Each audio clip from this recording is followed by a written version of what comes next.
We're all living in America, America ist wunderbar.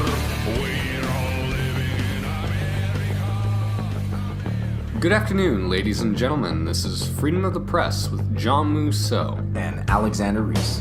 Today we have an interesting topic for you guys. It's the topic of censorship, the limitation of the freedom of speech, and the impact of that on academia, entertainment, and life really as we know it.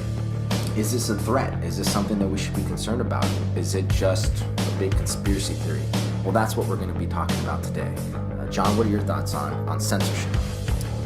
Well, I'd say like most people alive today, I have borne witness to various universities, various institutions gradually implement restrictions on freedom of speech, either through academia or through a certain degree of social pressure as to what is and is not acceptable, ideologically, logically, socially. The former can be enforced by laws. The latter cannot. What people are doing is saying that the standards that they assume for themselves, that they expect other people to maintain in conversations just daily, however they happen to go about their day, they say that should be legislated. They say that should affect institutional policy. Now, I haven't been alive for very long, but that is a horrible, pernicious attack on our most basic liberty. And I cannot stand for it. And you? Absolutely. No, I think you hit the nail around the head right there. I believe that censorship is a grave threat to society, to American values, and to how this nation is going to be functioning in the future. As you said, and I've seen it myself when I was living up in the Bay Area, where Milo and Ben Shapiro and other so-called provocative right-wingers or conservative speakers will come to campuses and all hell will break loose. Literally, the people who disagree with them, just because they have a different opinion, they will go up in arms and literally destroy their city and their town over what? Over someone who thinks differently than you? I mean, is really Ben Shapiro a Nazi? He's Jewish. Is Milo Yiannopoulos a white nationalist Nazi?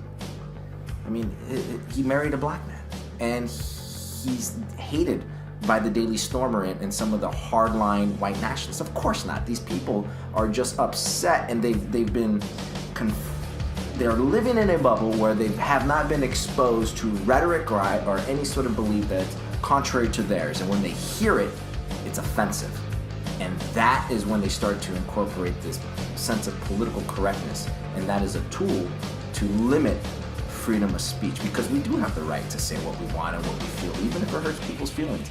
But the way that the left and these censorship types get around that is by saying, well, that was a little insensitive, that was politically incorrect, we can't say that, or we shouldn't talk about these things. And that is probably one of the greatest threats to society as we know. The thing, on that point, the thing I do observe about it, and the part that worries me more than anything else, is that when people decide that speech is impermissible, they no longer listen to it. In the way that they protest certain speakers, in the way that they implement certain policies to prevent hate speech from being conducted, they don't know what it is they are opposing. They impose ignorance upon themselves, thinking that they've already figured out how the world works and will always work for all eternity. And now, this may have some intellectual validity, it may have moral poignancy in certain circumstances. I don't think we should stand for Nazis trying to ruin our country. That's horrid. That is the worst thing I can even imagine. However, if you characterize anyone who doubts you as the most extreme, most evil and subversive type of person, and you never hear what they have to say, you never hear how they might doubt what you believe, you're never going to learn anything. You're never going to accept your fellow American brothers and sisters as your comrades. You'll only see them as enemies waiting to be destroyed.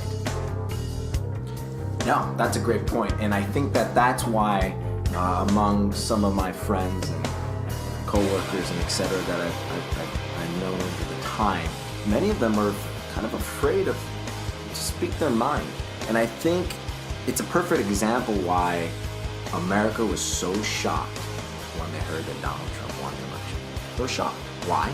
Because people were afraid to speak their mind and how they felt, because they were afraid that they're going to be called out as a racist. So when all of a sudden Donald Trump took the Electoral College, people were like, what?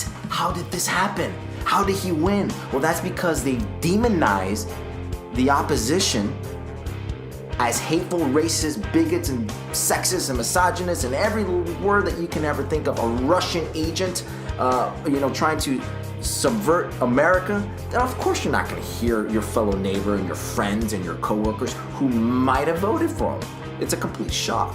And, well, that's why we're here today to talk about censorship and the consequences of this. And so today we're going to have a subject matter expert whose bread and butter is freedom of speech. He literally makes a living off the First Amendment. He's a comedian, he's an actor, and a very, very dear friend of mine, Mr. Paul Cervenka, who will be calling in, and he will provide some insight as to how censorship and political correctness has engulfed Hollywood. In fact, he will be calling from Hollywood, California, and he's going to talk about how it's been impacting that industry. And in which case, John Rousseau and myself will be discussing on how censorship and political correctness have been impacting academic institutions and other ways. Alrighty, so we have our calling guest. His name is Paul Cervenka, calling from Hollywood, California. And Paul, you're live. Hey, how's it going, guys? Good. It's nice for you to take the time out of your schedule to come out and talk with us today. By the way, I think today's your birthday. Is that right? Yeah, that's right. I'm 29 today. Happy birthday. You old man. Well, happy birthday, Mr. Paul Cervenka. Thank you very much. You're on video. Others can't see, but we see that you're in your birthday suit, so looks great. Looks wonderful. Looks wonderful, Paul. That's right. Thank you so much. So I'm not sure if you're able to kind of catch wind of what we were talking about in our lead-in, but we're talking about censorship.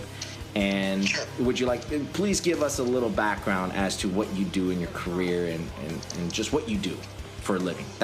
Just give us that. Sure. So I am, in an encompassing title, I'd say entertainer. I do acting, and I also do stand-up comedy, and a bit of writing. And all of that stuff is successful because of the fact that you're free to express yourself any way you want. Right. And censorship would cripple all of those industries and the people in it. So you would be devastating not just the arts and the people in it, but everything that the arts affect, which would be society in general. So censorship is just like a domino effect cancer that would basically kill society.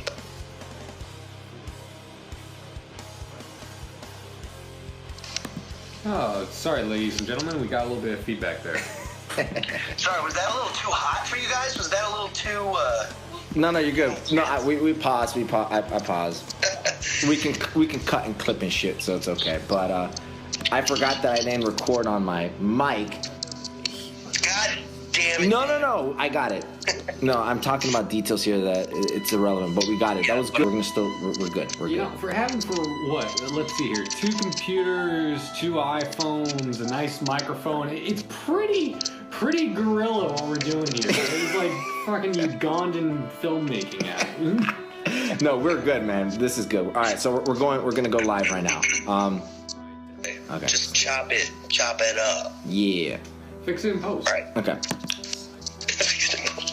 All right. So that was really good, and then you're hitting a lot of good points here. And how has political correctness kind of how's that have been impacting your stand-up comedy, your writing? How do other comedians, how are they handling that? Has that been impacting them and their performance? Definitely. Yeah, without a doubt. A lot of comedians, specifically comedians, because when it comes to things like film and television, there's a huge editing process that happens.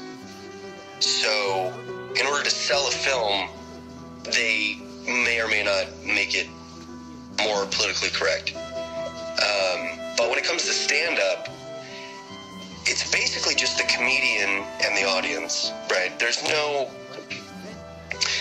real barrier, and it should be that way, I think. And a good example is Bill Burr is one of my favorite comedians, and he talks a lot about it because the job of the comedian is to be basically the jester of the king's court, right? The fool, the one who basically can speak the truth no matter how horrible it might be, right? Right. And you do it in jest, right? So it's got a comedy element to it. But people will take what you say as a joke, and they will take it seriously, and then they will call you a racist or a homophobe or xenophobe or transphobe, whatever. If they get offended by what you say, they immediately lump you in with the worst people in the world. So it's definitely scary.